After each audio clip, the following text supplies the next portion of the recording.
712 ईस्वी के आसपास भारत में सबसे पहले आक्रमण मोहम्मद कासिम ने किया था। वो भी सिंधु पर आक्रमण सबसे पहला किया था। वहाँ पर आकर उसने भारी लूटमार मचाई और वहाँ पर कत्लेआम मचा दी थी। वो अरब के रहने वाले थे और फिर से यहाँ पर लूटमार मचाने के बाद फिर से वो अरब देश में चले गए। मोहम्मद बिन कासिम के बाद आया मोहम्मद गजनी। मोहम्मद गजनी आकर भारत देश को एक बार नहीं, दो बार नहीं, बल्कि बार बार 17 बार लूटा। मोहम्मद गजनी, जो कि गजनी वंश का शासक था, उस समय अफगानिस्तान में पड़ता था। उसने आके भारत देश की हीरे जवाहरात मोती माणक यहाँ से लूटकर अफगानिस्तान ले गए। मोहम्मद गजनी के बाद आया भारत देश में लूटने के लिए मोहम्मद गौरी। मोहम्मद गौरी आके भारत देश में भी लूटमार मचाया और उसके साथ पृथ्वीराज चौहान और मोहम्मद गौरी के बीच युद्ध हुआ। उस युद्ध का नाम था तराई का युद्ध। आपने इतिहास में पढ़ाई होगा, जिसमें पृथ्वीराज चौहान हार गए थे। मोहम्मद गौरी ने छल से उनको हरा दिया था। मोहम्मद गौरी के बाद अन्य मुसलमान भारत देश को लूटने के लिए आए। कुतुबुद्दीन ऐबल और अन्य मुसलमान भारत देश को लूटने के लिए आए और यहाँ पर अपना साम्राज्य भी स्थापित किया था।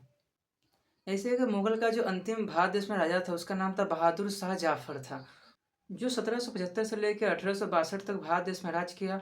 बहादुर शाह के बारे में और एक बात बताते चले कि वो एक प्रसिद्ध उर्दू कवि भी था।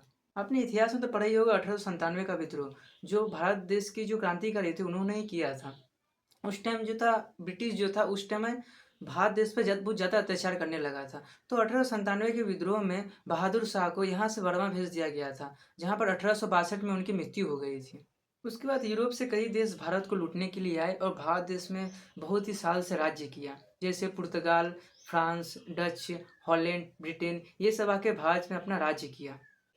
पुर्तगाल अगर भारत को 70 से 80 वर्ष तक खूब लूटा। उसके बाद फ्रांसीसी चले आए, जो कि 70 से 80 वर्ष तक उसने लूटा। उसके बाद डच, हॉलैंड, ब्रिटेन, और उसके बाद फिर से अंग्रेज चले आए। अंग्रेज आके अब पूरा का पूरा जो सिस्टम था, उस समय आके पूरा पूरा सिस्टम ही बदल दिया था भारत देश को लूटने के लिए। उसने आके अपना कंपनी बनाई, उसका नाम था ईस्ट इंडिया कंपनी।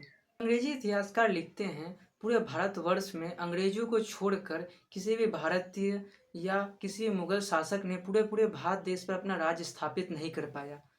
भारत देश के अगर इतिहास को अगर आप देखेंगे, समझेंगे, पढ़ेंगे, तो बहुत ही पेचीदा और बहुत ही जटिल है समझना। भारत देश की जो इतिहास है वो आज का नहीं, हजारों साल पहले का है। इसीलिए भारत देश का जो इतिहास है बहुत ही अपने अंदर रहस्यमय चीज़ें समेटे रखते हैं। अगर जितनी जितनी आप अगर इसको और भी उजागर करेंगे और भी सीखेंगे, उतनी उतनी नई नई चीज़ आपके सामने उभर के आएंगे। तो आप इसी इतिहास को लेके और भी पढ़िए और भी जानिए। मैं चाहता हूँ और भी जो सच्चाई है भारत देश का इतिहास को और भी ज़्यादा जानिए, क्योंकि जो हम लोग का जो किताब में इतिहास पढ़ाया गया वो टोटली पूरा का पूरा जो था वो गलत है।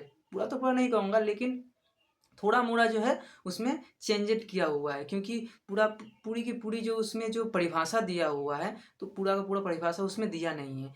इसीलिए मैं कहता हूँ कि आप पूरे पूरे इतिहास को पढ़ने का प्रयास कीजिए। आप पूरा का पूरा जो सटीक तथ्य है उसको जानने का प्रयास कीजिए। ये नहीं कि किताब में जो लिखा हुआ आप उसी को बोल दीजिए, ये नहीं। आप इतिहास को पढ़िए, अच्छी तरीके से एनालाइज करिए, अच्छी तरह से रिसर्च करिए, फिर आप उसके ऊपर आप किसी को टिप्पणियाँ बोलिए। क्योंकि भारत देश की इतिहास मैंने पहले ही कह चुका हूँ, बहुत ही जटिल और बहुत ही संवेदनशील है समझना। इसीलिए आप इतिहास को अच्छी तरह से पढ़िए, इतिहास को अच्छी तरह से समझिए। ठीक है, तो लाइक और सब्सक्राइब करिए और हमें सपोर्ट करना मत भूलिएगा। धन्यवाद, मिलते हैं नेक्स्ट वीडियो में।